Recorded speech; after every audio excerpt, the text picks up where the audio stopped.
તો ચાર વસ્તુ આપણે જીવનમાં રાખવી જોઈએ: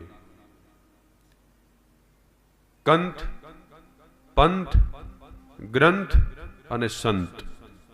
ચાર વસ્તુ જીવનમાં હોવી જોઈએ. સૌ પ્રથમ તો આપણા જીવનમાં એક સંત હોવા જોઈએ, સદગુરુ હોવા જોઈએ.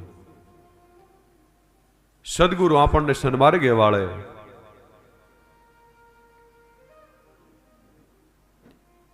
એ સદગુરુ જ્ઞાન આપે તો આપણે ઘરમાં કોઈ ગ્રંથ રાખીએ. ભાગવત, શ્રીમદ ભગવદ ગીતા, રામાયણ, મહાભારત, કેટલા પુસ્તકો છે, કેટલા શાસ્ત્રો છે આપણા ધર્મમાં.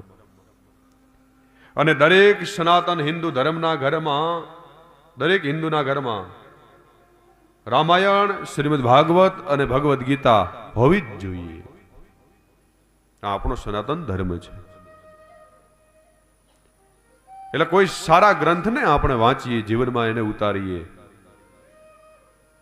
પંથ, આપણા જીવનમાં એવો કોઈ સન્માર્ગ હોવો જોઈએ કે જે એ પંથ આપણને ભગવાન સુધી પહોંચાડે, ભગવાનના દર્શન કરાવે.